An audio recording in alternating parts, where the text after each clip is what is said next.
Question number 207 पृष्ठ पे देख लेंगे, अपनी टेक्स्ट बुक निकालेंगे तो सामने जब आपके सवाल होगा तो बहुत ही बढ़िया लगता है देखने में कि किस तरह से सवाल हो रहा है। ओके, तो सबसे पहले वीडियो को पॉज करके अपनी जो आपकी टेक्स्ट बुक है एनसीईआरटी यूपी बोर्ड की वो निकाल लें 10th क्लास के लिए।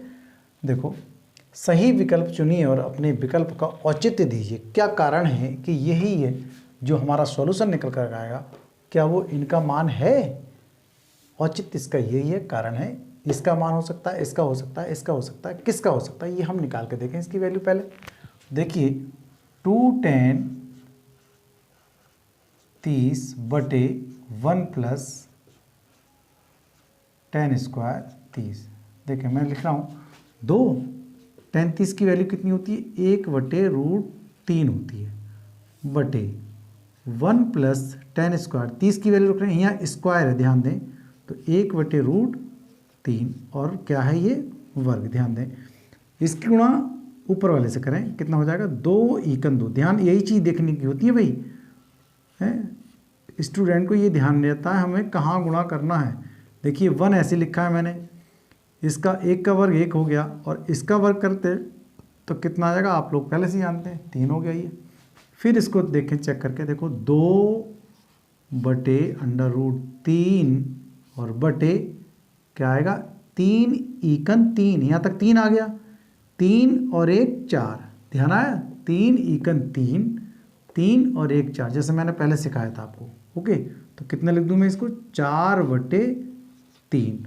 अब ये क्या लिखा जाएगा, जरा यहाँ ध्यान देने की बात है, 2/√3 ऊपर जाएगा, ऊपर कितना 3/4। ओके, तो 2 दूनी 4।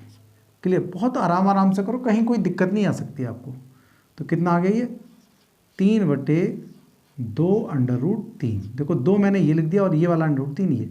अब ये कहते हैं कि √3 नीचे हम नहीं छोड़ते, तो हम कर देते हैं परिमेयकरण। परिमेयकरण करते समय क्या ध्यान रखेंगे, √3 इधर भी गुणा और √3 इधर भी, मतलब अंश में भी और हर में भी। जब गुणा कर रहे हैं तो 3 की गुणा इससे करेंगे तो कितना हो जाएगा, 3/√3 बटे 2 गुणा कितना हो गया, इसकी गुणा इससे करेंगे तो कितना हो जाएगा 3, और इससे ये कट गया, तो उत्तर कितना आ गया √3/2। अब आप खुद जानना है कि √3/2 किसका मान होता है। एक तो होता है भाई cos 30 का और एक होता है sin 60 का। अब देख लो, क्या cos 30 है, कहीं नहीं, ये हमारा ढूंढना उत्तर गलत है।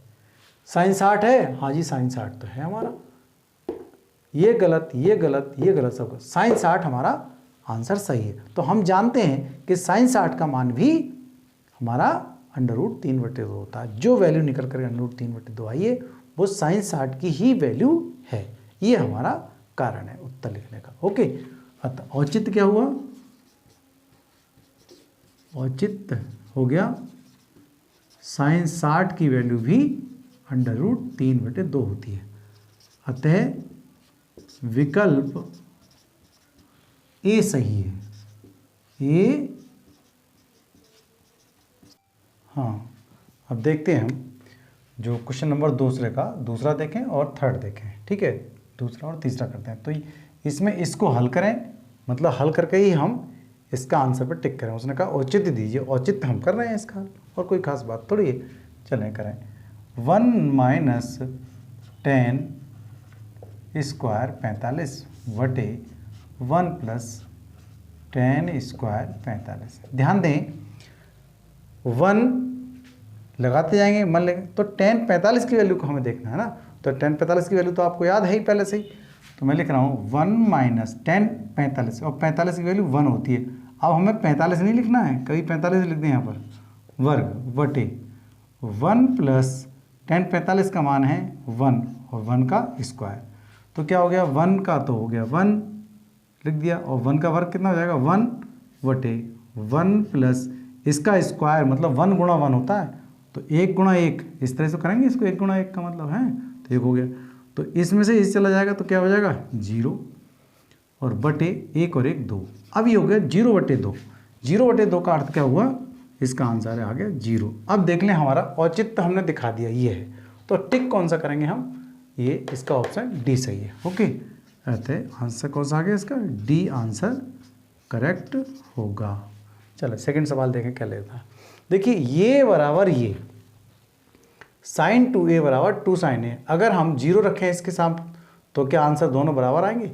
अगर 45 रखें तो आंसर दोनों बराबर आएंगे। यहाँ चेक करके देख लो, ये 45 है, थोड़ा जल्दी करें। देखो साइन 2a 2 45, 45 दूनी 90, साइन 90 की वैल्यू कितनी होती है 1, और 2 साइन 45, तो यहाँ 45 रखेंगे तो 1/√2 हो जाएगा, तो 1/√2 से तो कटेगा नहीं, तो दोनों बराबर नहीं होंगे। 60 देखेंगे तो कोई सा भी मान हम रखें, यहाँ पर किसी को भी रख के देख लेते हैं जो आपको अंदाज लग जाए। पहले स्टार्ट करते हैं नंबर 1 से हैं। देखो साइन 2a बराबर आना चाहिए, मानिए दोनों लेफ्ट साइड और राइट साइड दोनों ये बराबर ये होना चाहिए। तो ऐसा क्या रखें हम इसमें से, ये कहना चाह रहा है, समझ में आ गया? तो 2 गुणा 0, वाह ये तो बहुत बढ़िया हो, 0 से गुणा करेंगे सारी 0 हो गया, तो खुद ही जानते हैं 0 का मान क्या हो जाएगा 0। तो 2 गुणा 0, तो साइन 0 की वैल्यू क्या हो गई 0 हो गई। चलो और 2 साइन a 0, ओके, तो 2 गुणा 0, तो ये कितना होगा 0 बराबर 0, अर्थात कितना होगा, दोनों 0 रखने पर दोनों मान बराबर हो जाते हैं। तो ये आंसर इसका सही हो गया। आंसर नंबर कौन सा सही हो गया इसका, ए। हालांकि ही टिक कर दो, छोड़ दो इसे। भाई देखो साइन 2a बराबर 2 साइन a, तो a की जगह मैं क्या रखूँ यहाँ पर, a की जगह 0 अंश रख दिया, 0 अंश की 2 से गुणा कर दे तो कितना हो जाएगा 2 गुणा 0 अर्थात 0, साइन 0 का मान 0, और 2 और साइन 0 का मान पहले से ही हम 0, तो 0 गुणा 2 से करेंगे 0, तो दोनों तरफ से 0 हो गया। ऐसे हम मान लो 30 रख के देखें यहाँ थोड़ी देर के लिए, मतलब मैं बता रहा हूँ करने के लिए कि कर सकते हैं, तो मैं संतुष्टि करने के लिए। देखो साइन मान लिया हम ये रख लेते हैं 2 गुणा 30 बराबर 2 साइन 30। देखो साइन ये कितना हो गया 30 दूनी 60 हो गया ये, ओके, और 2 गुणा साइन 30 की वैल्यू कितनी होती है 2 होती है, साइन 60 की वैल्यू होती है √3/2, और ये 2 से 2 करे कितना, ये बराबर कहाँ है, ये बराबर नहीं है, इसलिए ये ऑप्शन खराब, ऑप्शन नंबर। इसी तरह से ये भी खराब हो गया, 30 भी खराब होगा, 60 भी खराब होगा, ठीक है नहीं, और ये 45 भी मैंने आपको बता ही दिया। कुल मिलाकर के यहाँ 0 आंसर इसका सही है, तो ये लगा देंगे हम, ठीक है। चलिए अगला सवाल देखते हैं फटाफट क्या आएगा, इसका नंबर 4, हाँ थर्ड नंबर को, फोर्थ नंबर देखें, दूसरे का fourth number. cos 60 sine 60 tan 60 sine 30, ये तो दिए हैं इसके ऑप्शन, इस पर हमें टिक करना है। जब टिक करना है जब इसको हमें हल करना है, जो हल करके जो आंसर आएगा वो तब बाद में हम इसका टिक कर देंगे। क्या है, स्टार्ट करते हैं। 2 tan 30 बटे 1 माइनस टेन स्क्वायर, मैंने दोबारा सवाल लिख के दिखाया, कोई बात नहीं। देखो 2 tan 30 की वैल्यू हम जानते हैं 1/√3 होती है ना, याद मत करो एकदम याद रह जाएगी, ऐसा है क्या, याद कर लो, याद एकदम, जो ट्रिक बताई थी फटाफट उसको याद करके रखें और रखें सवाल में। समझ में आ रही नहीं, आ रही है समझ में, बहुत बढ़िया।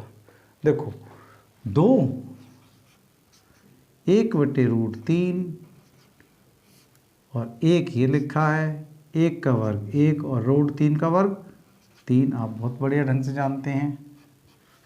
इसकी गुणा 1 में ही तो होगी या यहाँ हो जाएगी, कुछ लोग यहाँ कर देते हैं गुणा, ये इसकी ये ऊपर है अंश है तो इसकी गुणा ऊपर ही होगी अंश में ही, तो 2/√3 बटे 3 एकन 3, यहाँ तक 3 हो गए, 3 माइनस 1/3, ध्यान रहे 2/√3 बटे 3 में से 1 चला जाएगा 2, 2/3। अब ये 2 भाग हो गए, ये 2 भाग हो, ये जाएगा ऊपर, ओके। मैं इसलिए लाइन वाइज इस तरह से चला रहा हूँ ताकि आपको याद रहे, बिल्कुल भी गलती नहीं होगी। गुणा मतलब ये बराबर चिन्ह ऐसे है, ठीक है, कहाँ जाएगा 3/2, 2 से 2 कट जाएगा, ओके, तो क्या आएगा 3/√3, और आप जानते हैं √3 को हम ऊपर नीचे पर में करते हैं या फिर सीधा कर दें, 3 को लिख सकते हैं √3 गुणा √3 बटे √3, √रूट से कट गया, ये रूट से √3 तो क्या रह गया √3, और √3 भाई किसकी वैल्यू है, cos 60 की, नो, साइन 60 की नहीं, टेन 60 की वैल्यू है ये, चेक करेंगे नहीं, देखो cos 60 की वैल्यू कहीं नहीं है √3, साइन 60 की वैल्यू √3 कहीं नहीं है, ठीक है।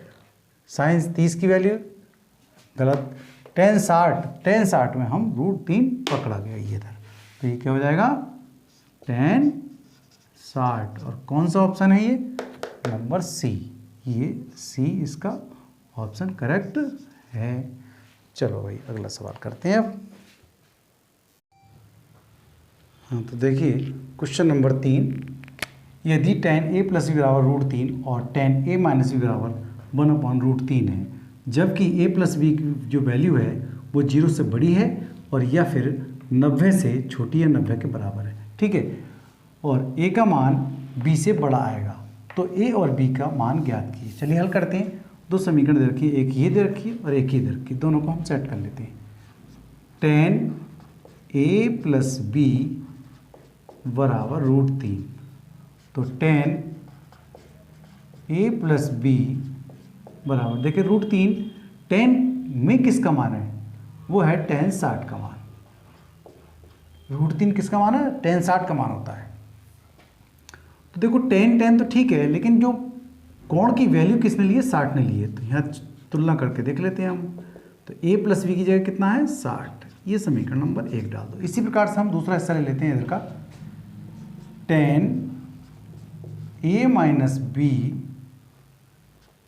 बराबर 1/√3, तो tan a - b, ये मान किसका है tan में, ये मान किसका है, वो है tan 30 की वैल्यू है, नहीं है, देख लो आप, समझ रहे हैं। तो tan वो सेम है, तो जो कोण लिया है वो किसने लिया है, 30 ने जगह लिए, तो a - b बराबर 30 अंश, ये समीकरण नंबर 2, ये tan लिखा है, आपको लग रहा होगा क्या, ठीक है, 30 अंश। तो समीकरण 1 और 2 को हल कर लेते हैं बस। समीकरण 1 और 2 से कर लेते हैं। देखो a + b बराबर 60 अंश और a - b बराबर 30 अंश, ठीक है। अब आपको दिख रहा है ये b पॉजिटिव, ये b निगेटिव है, दोनों कट जाएंगे ये, और कटे जब अपने आप कटने लगे, अपना मतलब है जोड़ने पर कटे, ये इसको जोड़ते हैं। जब नहीं कटते तो हम घटा का चिन्ह लगाते हैं इसके नीचे, ठीक है, मतलब निगेटिव। अब a और a कितना हो गया, 2a हो गया, 1a और 1a कितना हो गया, 2a, प्लस का है, दोनों प्लस के इधर के थे, 60 और 30 90, ओके। तो a बराबर कितना हो जाएगा, 90 ये 2, 2 चौक 8, 2 पंजे 10, a की वैल्यू कितनी आ गई 45। ये a का मान हम 1 में या 2 में कहीं भी रख सकते हैं। समीकरण 1 में a का मान रखने पर क्या आ गया, a + b बराबर 60 अंश। समीकरण में एक ही तो हम a की वैल्यू यहाँ रख देते हैं, बस हो गया सवाल। 45 रख देते हैं, v बराबर 60 और b बराबर 60 माइनस 45, और v बराबर 60 में से 45 चला जाएगा, कितना बचेगा 15। देखो वही तो बता रहा था कि a का मान बड़ा निकलेगा, तो a का मान बड़ा निकला है और b का मान छोटा निकला है, ठीक है। अतः यही आंसर आ गया आपका। अतः a बराबर कितना 45 अंश और b बराबर 15 अंश, ये आपका आंसर आ गया, ठीक है। अगला सवाल देखते हैं आप। हाँ देखिए इसका लास्ट क्वेश्चन है ये, बताइए कि निम्नलिखित में कौन कौन सत्य हैं या असत्य, कारण सहित अपने उत्तर की पुष्टि कीजिए। sin a + b बराबर sin a + sin b, ठीक है। तो इसमें जो भी हमें लॉजिक लगेगा, ये लॉजिकल सवाल है, मतलब देखना पड़ेगा कि इसमें बात क्या है। सत्य है तो हम क्यों सत्य है, और असत्य है तो फिर क्यों असत्य है, मतलब ट्रू है तो क्यों है, फॉल्स है तो क्यों फॉल्स है ये। तो देखें पहला सवाल इसका, चौथे का, sin a + b बराबर sin a + sin b है। तो यहाँ ये दोनों बराबर, आपको लगता है कि इसकी गुणा करके यहाँ लग दिया गया, नहीं, ऐसा कभी नहीं होता, ठीक है। अगर होता तो फिर मान बराबर आ जाएंगे। तो हम कुछ मान लेते हैं, सबसे बढ़िया a की वैल्यू कुछ भी मान लें और b की वैल्यू हम कुछ भी मान लेते हैं। मान लिया हम a की वैल्यू ले लेते हैं, a बराबर 60 अंश और b बराबर हम 30 अंश ले लेते हैं, ठीक है, 30 अंश। तो हम रख के देख लेते हैं इस जगह क्या क्या आएगा ये, ओके। रखें sin a प्लस बी बराबर साइन ए प्लस साइन बी। यहाँ रख के देखो आराम से, देखो साइन ए की जगह रख लेते हैं हम 60 प्लस बी की जगह रख देते हैं 30 बराबर साइन 60 प्लस साइन 30 है। तो ये कितना हो गया साइन 90। तो ये हो गया, ये √3/2 हो गया और ये 1/2 हो गया साइन 30 की वैल्यू।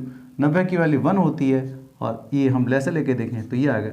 तो कुल मिलाकर के ये दोनों अलग अलग हो रहे हैं, ये चीज़ अलग है, ये चीज़ अलग है। देखें ये 1 है तो यही 1 होता है, या ये जो चीज़ है वही ये होती, तब तो हम सही कह देते। तो इसका मतलब ये दोनों अलग अलग है, मतलब ये बराबर ये बराबर ये नहीं है। तो क्या लिख दूँ मैं यहाँ पर असत्य। आप अपने आप लिख सकते हैं, यहाँ पर जगह है आपके पास। क्या लिख दूँ? असत्य। क्लियर? चलिए अगला सवाल देखते हैं। थीटा में वृद्धि होने के साथ साइन थीटा के मान में भी वृद्धि होती है।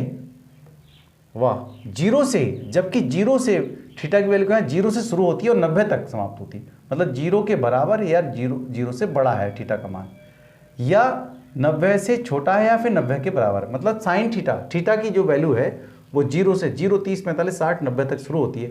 देख लेते हैं यहाँ पर क्या बता रहा है, वृद्धि होती है। देखो 0 है, 30 है, 45 थीटा का मान। 0 रख के देखें 0 आ रहा, 30 रख के देखें 1/2 आ रहा, 45 1/2, 60 1/3/2, 90 1।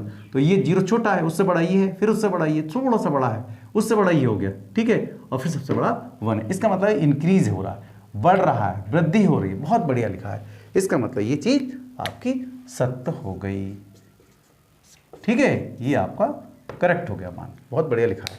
फिर आगे लिखा है 3rd नंबर, थीटा में वृद्धि होने के साथ कॉस थीटा के मान में वृद्धि होती है। कॉस थीटा के मान में वृद्धि होती है, बिल्कुल उसी तरह से देखेंगे। 0 शुरू करेंगे और 90 के बीच में। देखियो कॉस थीटा 0 है तो 1 हो गया, 30 से तो √3/2 हो गया और छोटा हो गया, 45 से तो 1/√2 और छोटा हो गया, 60 1/2 और छोटा हुआ, और 90 पर आकर छोटा हुआ। मतलब उल्टा हो, घट रहा है, बढ़ कहाँ रहा है भाई, वृद्धि कहाँ हो रही है, गलत है ये चीज़ एकदम गलत है। कॉस थीटा की वैल्यू अलग आ रही है, साइन थीटा की अलग आ रही है। साइन थीटा बढ़ रहा है तो कॉस थीटा घट रहा है, तो वृद्धि नहीं हो रही है। इसका मतलब ये असत्य है। लॉजिक आप समझ गए होंगे, ये असत्य है। चलो अगला देखते हैं। नंबर 4, थीटा के सभी मानों पर साइन थीटा बराबर कॉस थीटा है। साइन थीटा बराबर कॉस थीटा, दोनों बराबर होते तो बात क्या थी। देखो अलग अलग है, सभी मान अलग अलग हैं, सभी वैल्यू अलग अलग है। केवल 45 पर इसका सेम आ रहा है, 45 पर सेम आ रहा है। तो 45 पर कहाँ पूछा, उसने कहा सभी मानों पर अलग अलग है, ठीक। केवल 45 पर तो सत्य है। अगर ये कहता क्या साइन थीटा बराबर कॉस थीटा 45 सत्य है, हाँ तब सत्य लिखते, लेकिन ये सभी मानों पर कह रहा, सभी मानों पर। इसका मतलब ये गलत हो गया, ये क्या लिख दें हम, असत्य। क्लियर? अब अगला देखें, आ रहा है ए का बराबर 0 पर ए बराबर 0, मतलब जो एंगल है, ये वाला एंगल है वो 0 दे रखा है। तो मैं लिख देता हूँ यहाँ पर कॉट 0 लिख दिया मैंने, ए की जगह 0 लिख दिया। तो कॉट 0 की वैल्यू क्या देखते हैं आप, अनंत होती है। मतलब इसको हम क्या लिखते हैं, अपरिभाषित, ठीक है, नॉट डिफाइन है, मतलब परिभाषित नहीं कर सकते, ठीक है। नहीं तो ये हो गया परिभाषित नहीं कर सकते। ये बात आपकी बिल्कुल ठीक हो गई। तो इसका मतलब हमारे पास कितने सत्य निकले, देखिए 2nd नंबर बिल्कुल सत्य निकला है और 5वां नंबर हमारा सत्य निकला है। आपको बिल्कुल क्लियर समझ में आ गया होगा। बहुत बहुत धन्यवाद। Have a nice day.